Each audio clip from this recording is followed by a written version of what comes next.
యూనివర్సిటీలకి ఎక్కడెక్కడ భూములు అన్యాక్రాంతమయ్యాయి, అసలు ఏ ఏ ఏ యూనివర్సిటీలకి ల్యాండ్ లేదు అనేటువంటి అంశం దగ్గర వచ్చి ఆగింది. రైట్, ఇంకా మనతో పాటు ఇదే అంశానికి సంబంధించి మాట్లాడేందుకు మనతో పాటు జాయిన్ అవుతా ఉన్నారు రచనారెడ్డి గారు, హెచ్సియు ఎన్ఎస్యుఐ నేత, అదేవిధంగా మోహిత్ హెచ్సియు ఎస్ఎఫ్ఐ నేత, అదేవిధంగా టీపీసీసీ హెచ్ఆర్ మోహన్ గారు కూడా జాయిన్ అవుతా ఉన్నారు.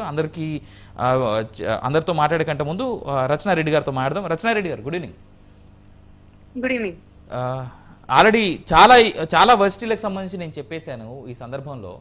సో మీనాక్షి నటరాజన్ గారితో మాట్లాడినటువంటి సభ్యుల్లో మీరు కూడా వెళ్ళారు అనేటువంటి మాట ఒకటి ఉంది. సో అసలు మీరు ఏం డిస్కస్ చేశారు అక్కడ? మీకు మీనాక్షి నటరాజన్ గారు ఇచ్చినటువంటి ప్రామిస్ ఏంటి? ఫస్ట్లీ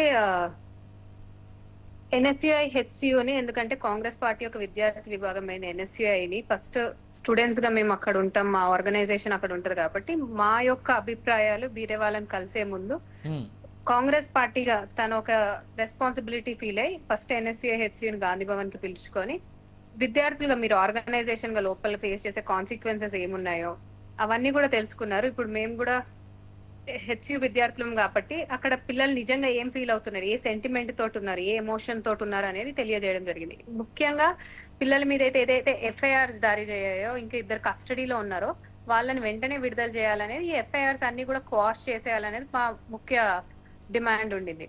ఇంకొకటి ఏంటంటే ఈ ల్యాండ్ ఏదైతే ఉందో ఈ 400 ఎకరాలతో కలుపుకొని అన్ని కూడా హెచ్సియు మీ పేరు మీద రిజిస్ట్రేషన్ లీగల్ గా అయ్యేటట్టు ఒకటి ఉండింది. ఇంకొకటి